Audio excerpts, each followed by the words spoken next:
नमस्कार, प्रभा साक्षी पॉडकास्ट में आप सभी का स्वागत है। आज के इस पॉडकास्ट में बात करेंगे कि मराठा रिजर्वेशन पर शिंदे के फैसले से सत्तारूढ़ गठबंधन में बवाल, राणे और भुजबल खिलाफत में उतरे। तो आइए सुनते हैं आज के इस पॉडकास्ट को। लेकिन उससे पहले अगर आपने हमारे चैनल को सब्सक्राइब नहीं किया है तो जरूर कर लें, ताकि आप रोज ऐसे ही इंटरेस्टिंग और जानकारीपूर्ण पॉडकास्ट सुन सकें। मराठा आरक्षण का मुद्दा महाराष्ट्र सरकार के गले की फांस बनता जा रहा है। मुख्यमंत्री एकनाथ शिंदे ने मामला सुलझाने के लिए घोषणा तो की, तो सत्तारूढ़ गठबंधन में ही बवाल हो गया। उधर अपने ही लोगों से घिरने के बाद आंदोलनकारी नेता मनोज जरांगे के भी सुर बदलने लगे हैं।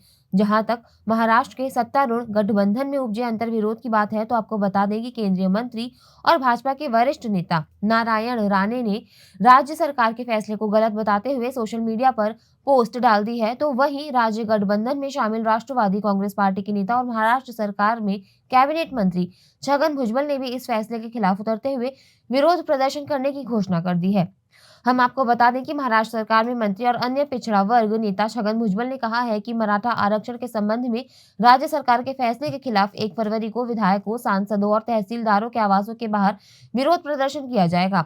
भुजबल ने रविवार को अपने आधिकारिक आवास पर एक बैठक की, जिसमें ओबीसी विधायकों, नेताओं और अन्य लोगों ने हिस्सा लिया। भुजबल ने कहा कि इस बैठक में 26 जनवरी को मुख्यमंत्री द्वारा प्रस्तावित मसौदे को रद्द करने के लिए एक प्रस्ताव पारित किया गया। उन्होंने संवाददाताओं से कहा कि हम राज्य सरकार के मौजूदा फैसले के खिलाफ विरोध दर्ज कराने के लिए विधायकों, सांसदों और तहसीलदारों के आवासों के बाहर इकट्ठा होंगे। इस फैसले के जरिए मराठा समुदाय को आरक्षण लाभ देने के लिए अवैध तरीका अपनाया जा रहा है। हम इस तरह के फैसलों के खिलाफ ओबीसी को एकजुट करने के लिए मराठवाड़ा से एक एल्गार रैली भी निकालेंगे। भुजबल ने कहा, राज्य में ओबीसी को मूर्ख बनाने के लिए कदम उठाए गए हैं। जब कानून में रिश्तेदारों की स्पष्ट परिभाषा बताई गई है, तो अवैध रूप से इसमें बदलाव क्यों किए गए। उन्होंने कहा कि ओबीसी में मराठों को शामिल करने से मौजूदा पिछड़ा वर्ग बाहर हो जाएगा और वे आरक्षण के लाभ से वंचित हो जाएंगे।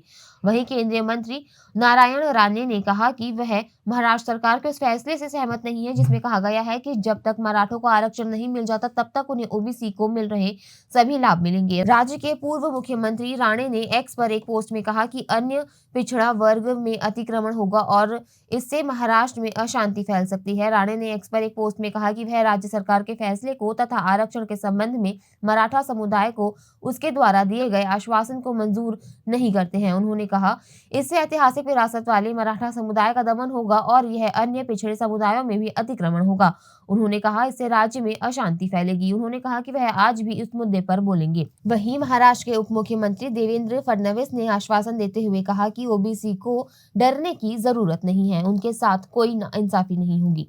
भाजपा के वरिष्ठ नेता फडणवीस ने कहा कि मैं भुजबल को बताना चाहता हूं कि कुणबी प्रमाण पत्र उन लोगों को नहीं दिया जाएगा जो कुणबी रिकॉर्ड का प्रमाण नहीं दिखा सकते हैं। उन्होंने कहा कि राज्य सरकार के फैसले से उन लोगों को फायदा होगा जिनके पास रिकॉर्ड तो है, लेकिन वे जाति प्रमाण पत्र प्राप्त नहीं कर पाए हैं। शिंदे के नेतृत्व वाली सरकार में गृह विभाग संभाल रहे फडणवीस ने यह भी स्पष्ट किया कि आरक्षण आंदोलन के दौरान आगजनी करने वालों और सार्वजनिक संपत्ति को नुकसान पहुंचाने वालों के खिलाफ प्राथमिकी वापस नहीं ली जाएगी। हम आपको बता दें कि यह सारा विवाद तब खड़ा हुआ जब महाराष्ट्र सरकार ने कहा कि उसने मनोज जरांगे की सभी मांगे स्वीकार कर ली हैं। इसके बाद जरांगे ने तो अपना अनशन खत्म कर दिया, मगर सरकार के भीतर ही विरोध के स्वर तब खड़े हो गए जब मुख्यमंत्री एकनाथ शिंदे ने घोषणा की कि जब तक मराठा को आरक्षण नहीं मिल जाता, तब तक समुदाय को ओबीसी को मिलने वाले लाभ दिए जाएंगे।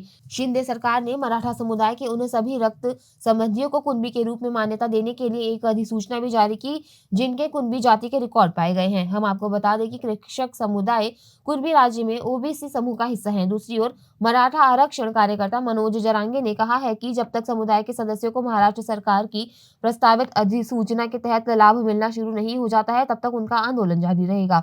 उन्होंने यह घोषणा नवी मुंबई में अपने प्रदर्शन को स्थगित करने के एक दिन बाद रविवार को की है।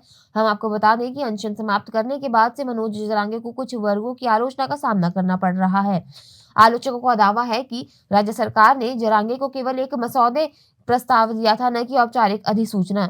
जालना में जब संवाददाताओं ने उनसे अगले कदम के बारे में पूछा, तो जरांगे ने कहा कि हमारा आंदोलन तब तक जारी रहेगा जब तक कि राज्य सरकार द्वारा लागू किए जा रहे नए नियमों के तहत समुदाय के कम से कम एक व्यक्ति को लाभ नहीं मिलता। राज्य सरकार ने मुझे मसौदा दिखाया है और अंतिम अधिसूचना भी आना बाकी है। हम घटनाक्रम पर करीब से नजर रख रहे हैं। आज के लिए इतना ही। अगले पॉडकास्ट में किसी और मुद्दे पर देंगे आपको विस्तृत जानकारी। तब तक के लिए जुड़े रहें प्रभा साक्षी के साथ।